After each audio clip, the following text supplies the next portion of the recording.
அல்ஹம்துலில்லாஹி ரப்பில் ஆலமீன் வஸ்ஸலாத்து வஸ்ஸலாமு அலா சய்யிதில் அன்பியாஇ வல் முர்சலீன்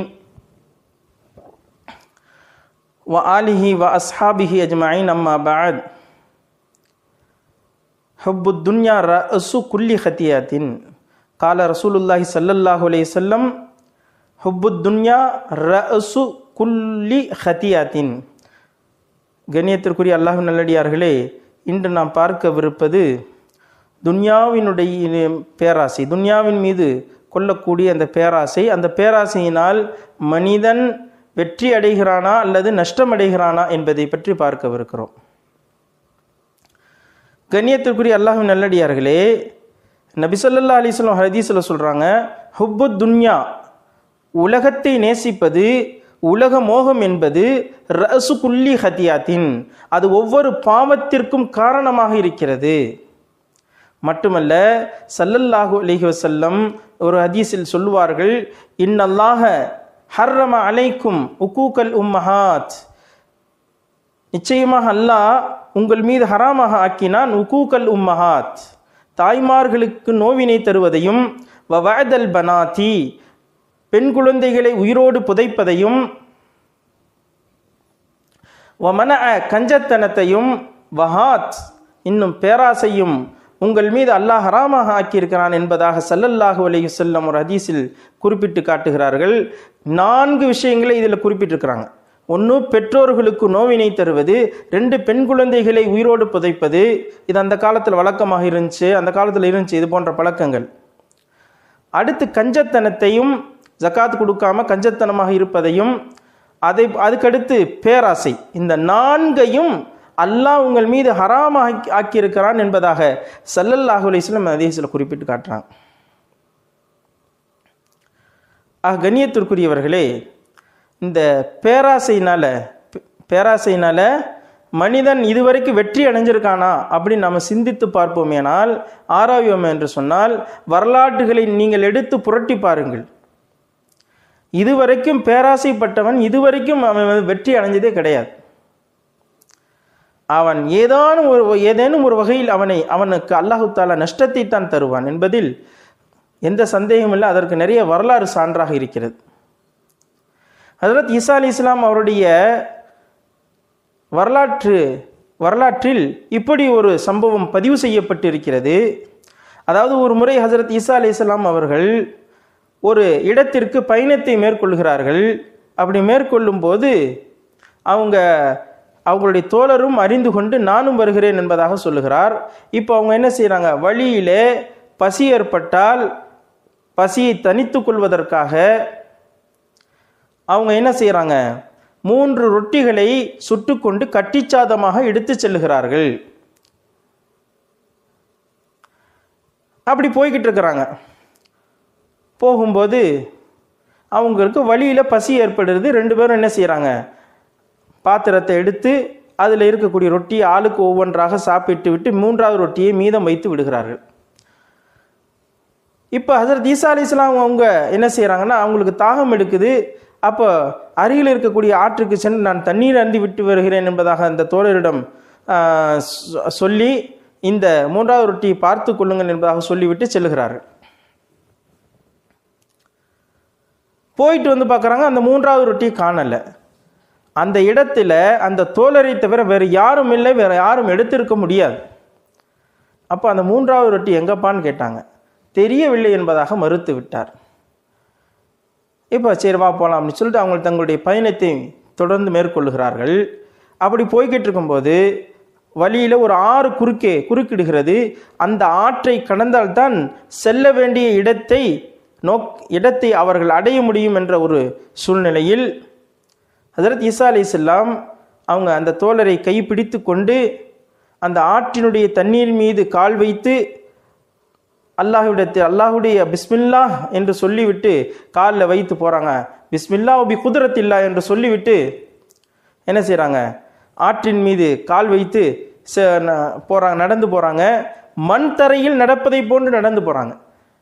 ஆற்றினுடைய அக்கறையை கடந்தவுடன் அவங்க அந்த மனிதனை பார்த்து, இந்த தோழரை பார்த்து கேட்குறாங்க, அப்பா, இந்த ஆற்றின் மீது நடக்கக்கூடிய இந்த அற்புதத்தை நிகழ்த்தினானே, அந்த அல்லாஹ்வின் மீது ஆணையாக நான் கேட்கிறேன், அந்த மூன்றாவது ரொட்டி யாருப்பா எடுத்ததுன்னு கேட்டாங்க.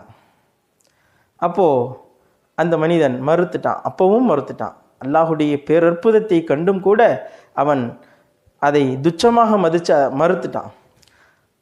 சரி வா போகலாம் அப்படின்னு சொல்லிட்டு கூப்பிட்டு போனான். போகும்போது வழியில் ஒரு புள்ளிமான் தன்னுடைய 2 குட்டிகளோடு துள்ளி குதித்து கொண்டு வருகிறது. அந்த புள்ளிமானை பிடித்து அறுத்து அதை அதனுடைய கறிகளை சாப்பிட்டு விட்டு அதனுடைய எலும்புகளை எல்லாம் ஒன்று கூட்டி அல்லாஹுடைய உத்தரவை கொண்டு நீ எவ்வாறு வந்தாய் அவ்வாறு எழுந்து செல் என்பதாக சொல்கிறார்கள். அதே போன்று அந்த எலும்புகளின் மீது கறி பொருத்தப்பட்டு அதற்கு உயிர் கொடுக்கப்பட்டு எப்படி வந்ததோ அதுபோன்று அது மீண்டும் எழுந்து செல்கிறது.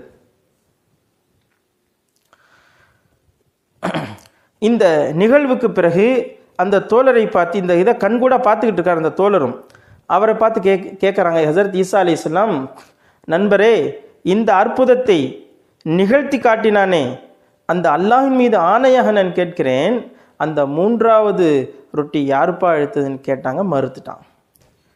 இப்போ இவங்க என்ன செய்கிறாங்க, மீண்டும் தங்களுடைய பயணத்தை தொடர்ந்து மேற்கொள்கிறார்கள். அந்த தோழரோடு போய்கிட்டு இருக்கும்போது வழியில் ஒரு மணல் மேடு இருக்கிறது. அந்த மணல் மேட்டில் போய் மணல்களை எல்லாம் அவர்கள் என்ன செய்கிறாங்க, குவியல்களாக 3 மணல்களை குவியலாக ஆக்குறாங்க. அதில் 3 குவியலாக பிரித்து நீங்கள் அல்லாஹ்வுடைய உத்தரவை கொண்டு தங்கங்களாக மாறிவிடுங்கள் என்று சொன்னாங்க. அவைகள் தங்கமாக மாறிவிட்டது. இப்போ அந்த தோழரை பார்த்து சொன்னாங்க, அப்பா நண்பரே, இந்த 3 தங்க குவியல் இருக்குல்ல, அதில் 1 உனக்கு, இன்னொன்று எனக்கு.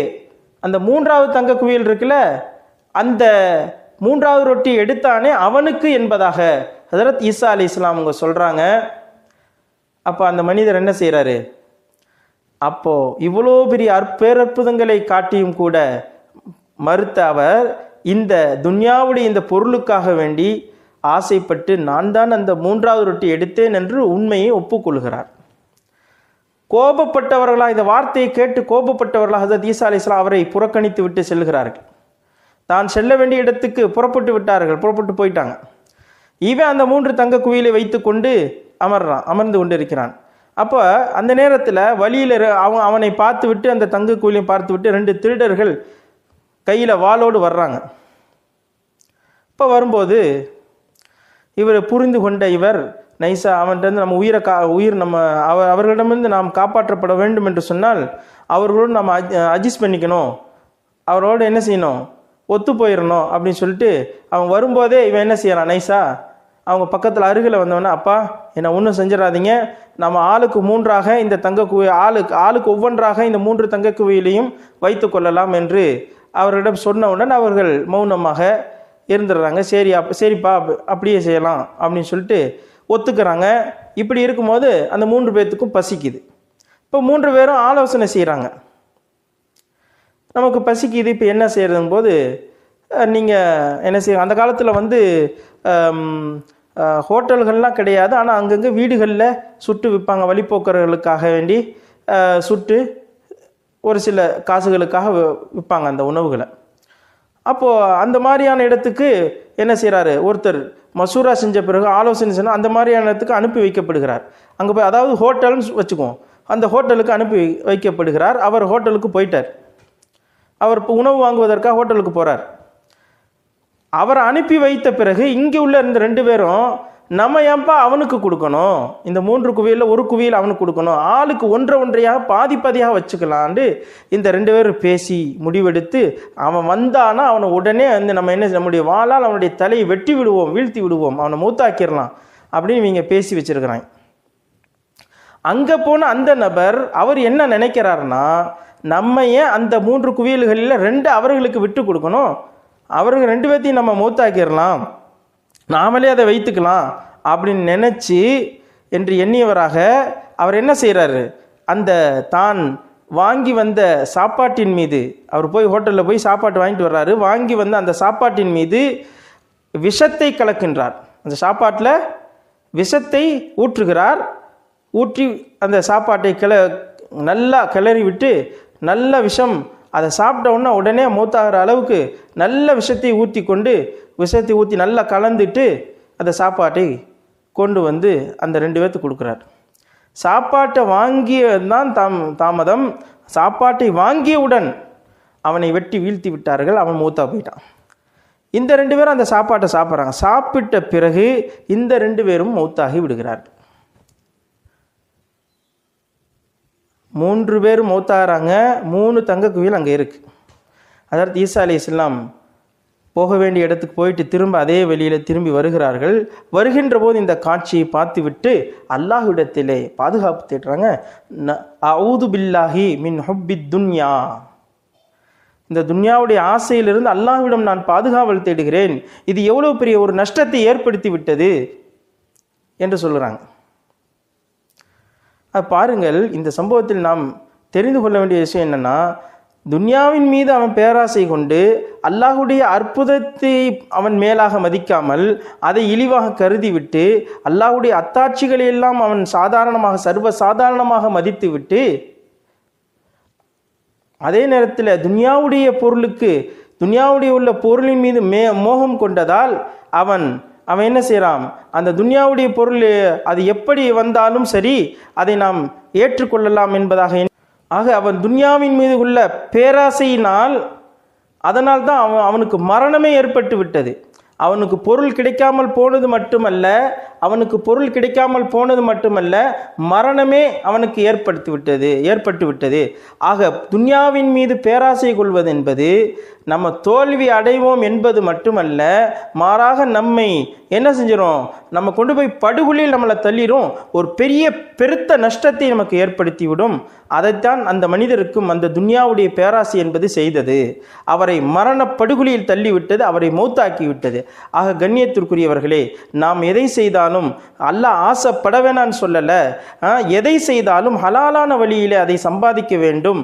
எதை சம்பாதிக்கணும், ஹலாலான வழியில் சம்பாதிக்கணும். எதை ஆசைப்பட்டாலும் ஹலாலான முறையில் ஆசைப்பட்டால் அல்லாஹ் அதுக்கு எந்த தடையும் போடலை, எவ்வளோ வேணாலும் சம்பாதிச்சுக்கலாம். ஆனால் ஹராமான வழியில் அல்லாஹுடைய அத்தாட்சிகள் எல்லாம் சர்வசாதாரணமாக நினைத்து விட்டு அல்லாஹுடைய கூற்றுகளை சாதாரணமாக நினைத்து விட்டு நாம் ஹராமான வழியில் போயாவது நாம் பணத்தை ஈட்டலாம், எப்படியேனும் சம்பாதித்து ஆக வேண்டும் என்ற நோக்கில் இருந்தால் நிச்சயமாக நமக்கு வெற்றி கிடைக்காது என்பதற்கு இந்த சம்பவம் ஒரு சான்றாக இருக்கிறது. கண்ணியத்திற்குரிய அல்லாஹ் நல்லடியார்களே, எனவே நாம் எதை கேட்டோமோ எதை சொன்னோமோ அதன்படி அமல் செய்யக்கூடிய நல்ல தௌஃபீக்கை அல்லாஹ் உங்களுக்கும் எனக்கும் வழங்குவானாக. வாஹிரு தாவானா அனில் ஹம்துலில்லாஹி ரப்பில் ஆலமீன்.